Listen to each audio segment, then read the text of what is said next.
前回、断続的断食によって寿命を延ばす方法を提案しました。しかし、皆さんの中には、断食やカロリー制限は辛いからやりたくない、あるいは仕事柄会食を避けられないという人もいることでしょ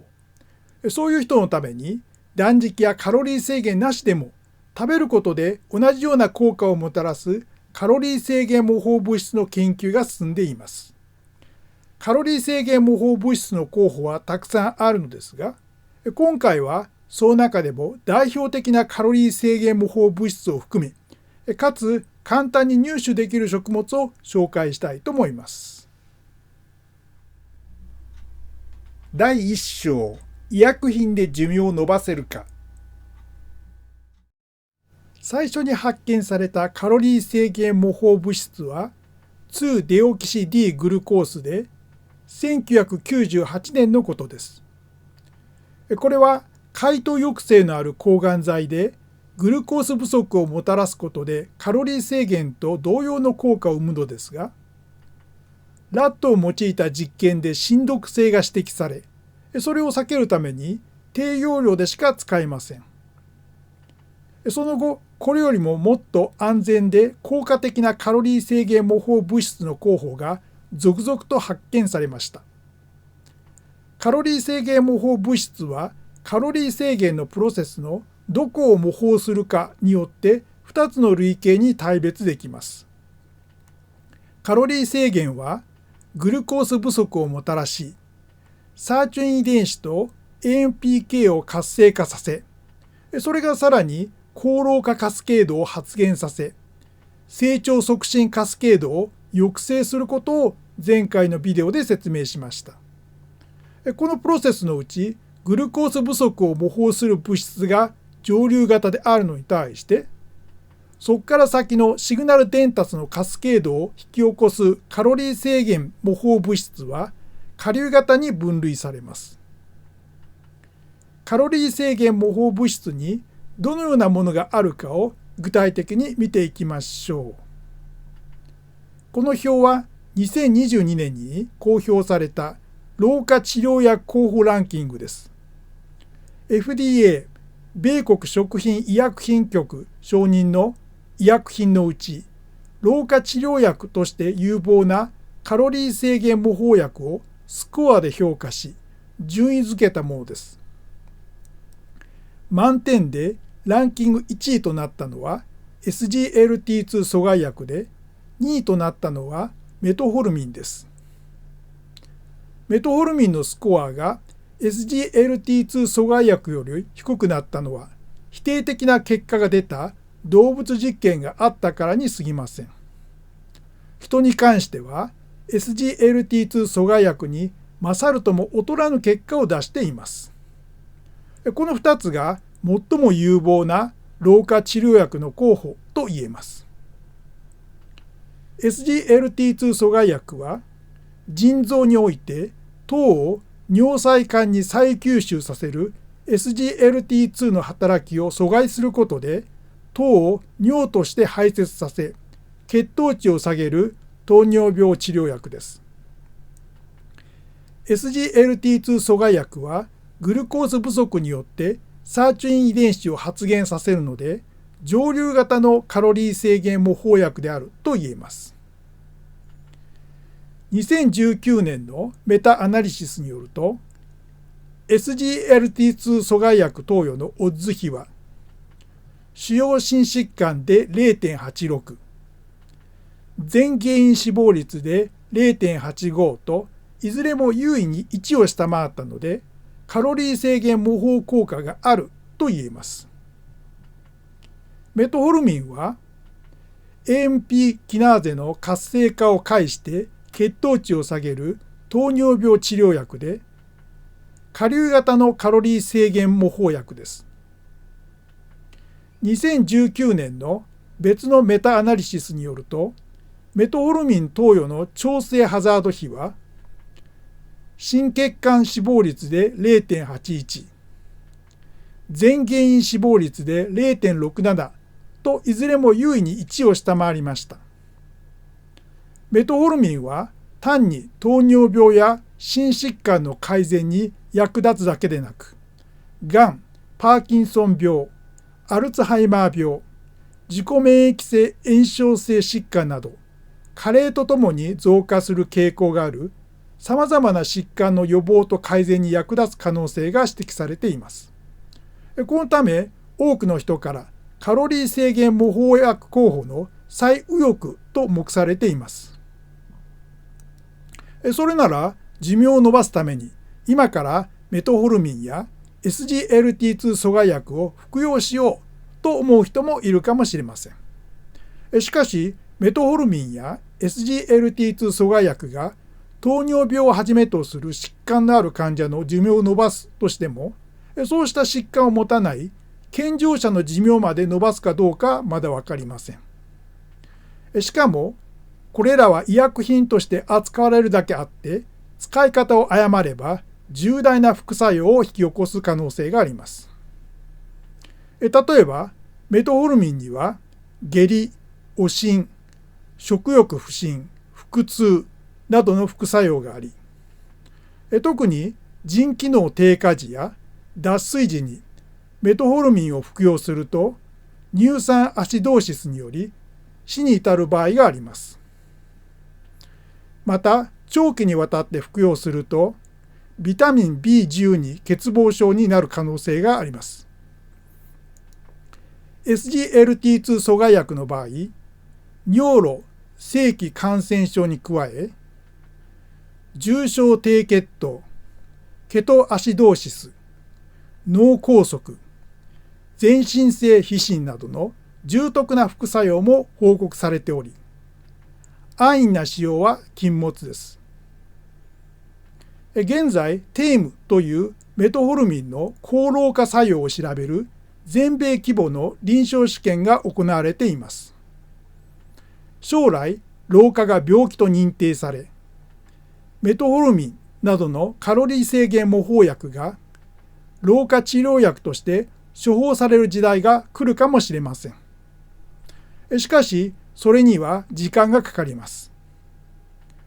待っていられないという人には、医薬品よりも安全なカロリー制限模倣物質を今から摂取するという手があります。先ほど紹介した老化治療薬候補ランキングは、FDA 承認の医薬品に候補を限定していて、食物やサプリメントを候補から除外しています。しかし、食物やサプリメントの中にもカロリー制限模倣物質はあり、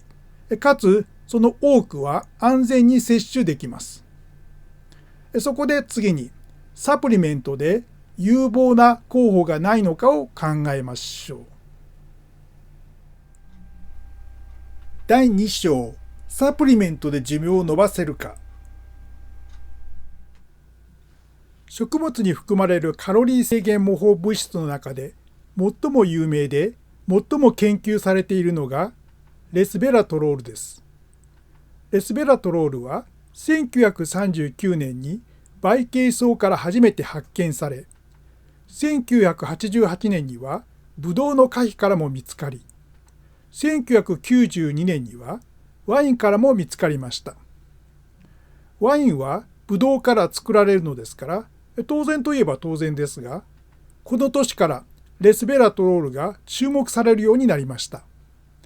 そのきっかけとなったのがフレンチパラドックスです。1992年の論文で、フランス人は肉やフォアグラなど脂肪たっぷりの食物を摂っているのにもかかわらず、心疾患による死亡率が低いという逆説が指摘され、フレンチパラドックスと名付けられました。このパラドックスを説明する鍵は、他国よりもはるかに多いフランスでのワインの消費にあると考えられました。ワインには多くのポリフェノールが含まれていますが、ポリフェノールなら他の食物にもたくさん含まれています。そこでワインが他の飲み物よりも特に多く含むポリフェノールであるレスベラトロールが長寿をもたらす原因ではないかと考えられたのです。果たして本当にレスベラトロールに長寿をもたらす効果があるのでしょうか。2018年のメタアナリシスによると、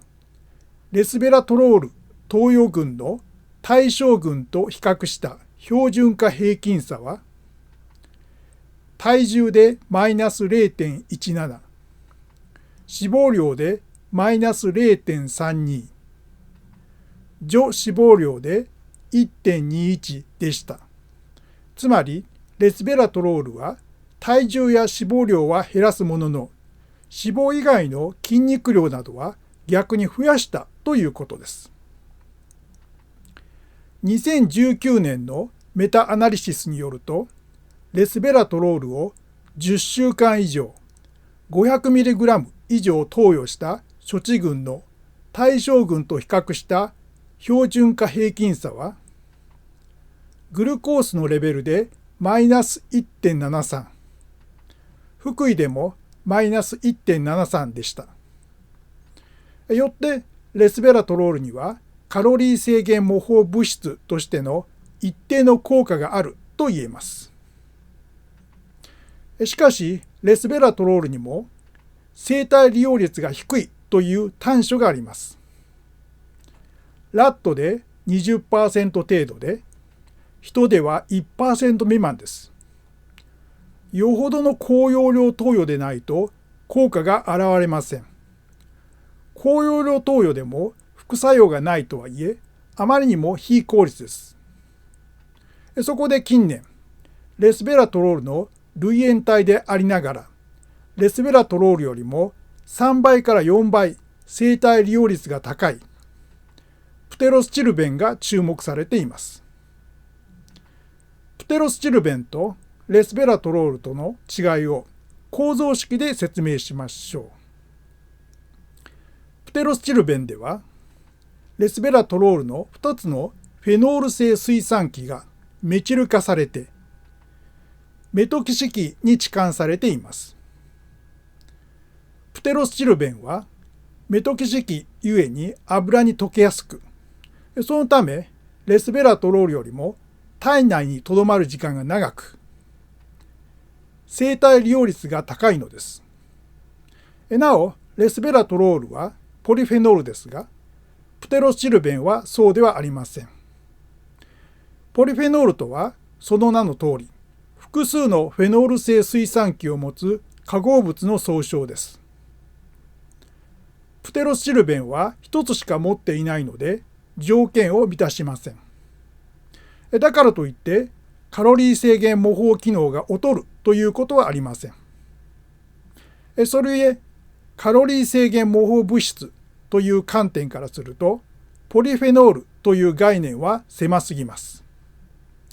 そこでもっと包括的な概念のファイトケミカルを使うことにしましょ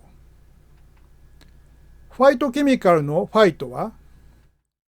古代ギリシャ語で植物を意味するピトンに由来するので、古代ギリシャ語の発音を尊重してフィトケミカルと呼ぶこともありますが、ここでは英語の発音で音写することにします。ファイトケミカルは植物が紫外線、低栄養、乾燥、寄生者など様々なストレスから身を守るために持つようになった化学物質の総称です。それを動物が摂取すれば、動物の身を守るための武器として再利用できます。ファイトケミカルの中には動物にとって毒になるものもありますが、多くは健康に望ましい影響を与えます。これは植物にとって動物が必ずしも敵ではないことによります。特に被子植物にとって種子を遠くに散布してもらう上で動物の協力が必要なため、動物を引きつける競争が被子植物の間で起き、その結果、動物にとって魅力的な果実が誕生しました。ブドウもそうした果実の一つです。ブドウの果実と皮は、レスベラトロール以外にも、ケルセチン、ケンフェロール、カテキン、エピカテキン、アントシアニンといった多くの種類のファイトケミカルを含有しています。これらは単独でもカロリー制限模倣効果をもたらすものの、組み合わせて摂取することで相乗的な効果を発揮することが最近の研究から分かってきました。そのいくつかを紹介しましょう。ラットを用いた2016年の実験で、ワイン成分のレスベラトロールとケルセチンの両方を投与すると、脂肪重量が優位に減少したのに対して、レスベラトロールとケルセチンをそれぞれ単独で投与した場合には、脂肪重量は優位に減少しませんでした。ヒト培養細胞を用いた2005年の研究によると、ケルセチンとケンフェロールががん細胞増殖を抑制する効果を調べたところ、両方を投与した相乗効果は、それぞれの単独投与による効果の和よりも大きいことが確認されました。併用した方がより大きな抗腫瘍作用を生むということです。ヒトヘパトームを用いた2014年の研究によると、ベリー成分のケルセチン、ケンフェロール、プテロスチルベンの NRF2 の活性による抗酸化作用でも、単独の効果の合計よりも併用による相乗効果の方が大きいとのことです。これらの成分のシナジーによる抗酸化作用は、がんの予防に貢献すると考えられています。それゆえ、単独のファイトケミカルをサプリメントで大量に摂取するよりも、複数のファイトケミカルのパッケージである果物や野菜を食べる方が、より大きなカロリー制限模倣効果が期待できます。そもそも私たちの細胞内のシグナル伝達経路は、この図に示したように単線的ではなく複線的なので、複数のファイトケミカルが複線的にシグナル伝達する方が、より確実にエピジェネティックな変化をもたらすと考えられます。もしもレスベラトロールあるいはプテロスチルベン単独に顕著な効果があるのなら、なぜ植物はそれらの成分をもっと増やすように進化しなかったのでしょうか。植物は長い時間をかけて進化し、ファイトケミカルによってストレスから自分の身を守り、かつ動物との共生関係を築いてきました。進化の歴史において、ファイトケミカルの選別を間違った種は淘汰されたことでしょう。今生き延びている植物に含まれているファイトケミカルの集合体は、選ばれた種が選んだエリート栄養素のパッケージなのですから、それをそのまま食べる方が賢明だと思います。第3章、食物で寿命を延ばせるか。ここで再びフレンチパラドックスに話を戻しましょう。西洋の科学には、原因を一つの要因に絞り込もうとする還元主義的傾向が伝統的にあります。フレンチパラドックスにおいても、科学者たちは一種類の成分に原因があるはずだと想定して、他と比較してワインに多く含まれるレスベラトロールに注目しました。しかし、ワインに含まれるレスベラトロールは、単独でカロリー制限模倣効果を出すには、あまりにも含有量が少なく、またあまりにも生体利用率が低いので、それだけでフレンチパラドックスを説明できません。現在ではフランス人が不摂生な食生活にもかかわらず長生きする理由は、ワインに含まれるさまざまなファイトケミカルのシナジー効果にあると考えられています。それなら健康のためにワインを飲もうと思う人もいるかもしれません。実際1997年から1998年にかけて日本で赤ワインブームが起きました。しかしアルコールは健康を損ねるので、健康効果を求めるならワインを飲むよりもワインの材料であるブドウを食べるべきです。ブドウのカロリー制限模倣効果を確認しましょう。2020年のメタアナリシスによると、ブドウの摂取は HDL コレステロールを優位に上昇させ、LDL コレステロール、酸化 LDL コレステロール、中性脂肪を優位に減少させました。また、2021年のメタアナリシスによると、ブドウの摂取は収縮期血圧と拡張期血圧を優位に低下させました。故に、ブドウにはカロリー制限模倣効果があると言えます。日本では皮を剥いてブドウを食べる人が多いのですが、ブドウの栄養は実よりも皮に多く含まれるので、皮ごと食べる方がおすすめです。赤ワインに経口効果があるのも、果汁だけでなく、皮や種も一緒に発酵させているからです。最近では皮ごと食べられる種なしブドウが輸入されるようになったので、そうしたブドウは海外で一般的なように丸ごと食べましょう。レスベラトロールよりも生体利用率が高いプテロスチルベンを豊富に含む代表的な食べ物はブルーベリーです。ただし、豊富に含むといっても、あくまでも他の食物と比べてのことです。プテロスチルベンの含有率は1グラムにつき1マイクログラム未満とごくわずかです。それでもブルーベリーはケルセチンやケンフェロールなどカロリー制限模倣効果が知られている他のファイトケミカルを含んでいます。では、ブルーベリーにはどの程度のカロリー制限模倣効果があるのでしょうか。2021年のメタアナリシスによると、ブルーベリー投与は LDL コレステロールと拡張期血圧を優位に低減しましたが、HDL コレステロール、中性脂肪、収縮期血圧に優位さをもたらしませんでした。カロリー制限模倣効果という点では、ブドウほどではないという印象を受けます。それでも、ブルーベリーのファイトケミカルには、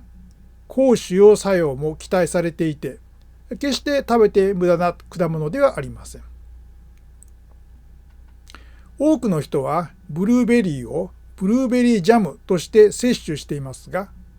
ジャムには砂糖をはじめ余計な添加物がたくさん含まれているので、それよりは添加物が何も入っていない冷凍ブルーベリーを解凍して食べる方が健康という観点からはおすすめです。また、ブルーベリーは素人でも比較的簡単に栽培できるので、家庭菜園が趣味という方には、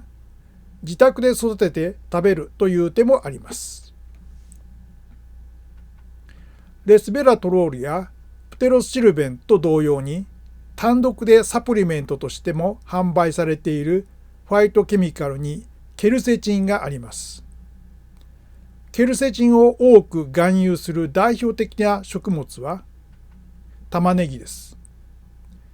玉ねぎのケルセチンは赤ワインのケルセチンよりも腸に吸収されやすいので、特にケルセチンを摂りたいのなら玉ねぎが最適です。玉ねぎを食べる効果を確認しましょう。2021年のメタアナリシスによると、玉ねぎの摂取は HDL コレステロールを優位に上昇させ、LDL コレステロールと中性脂肪を優位に低下させるとのことなので、玉ねぎにもカロリー制限模倣効果があると言えます。野菜や果物が健康に良いのは常識だという人もいるでしょうが、健康に良い理由まで説明できる人は少ないのではないでしょうか。野菜や果物は食物繊維が豊富なので、腸内環境の改善を通じて寿命を延ばすといった他の理由を否定するつもりはありませんが、野菜や果物が含むファイトケミカルがカロリー制限模倣物質として機能し、抗老化、抗炎症、抗腫瘍の効果をもたらすことが最大の原因と私は考えています。カロリー制限模倣物質および寿命を延ばす食物は、今回言及したもの以外にもたくさんあります。次回以降、有望なカロリー制限模倣物質や寿命を延ばす食物をさらに紹介していきたいと思います。なお、前回提案した断続的断食などでカロリー制限を実践しているからといってカロリー制限模倣物質を摂取しなくても良いという必然性はありません。一日一食のような極端な断続的断食には弊害も多く、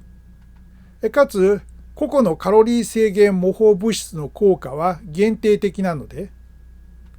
一方でマイルドなカロリー制限を実施しつつ、他方でカロリー制限模倣物質を摂取することで、合わせ技一本のアンチエイジングを目指す方が安全で効果的です。それへカロリー制限実践者の方にも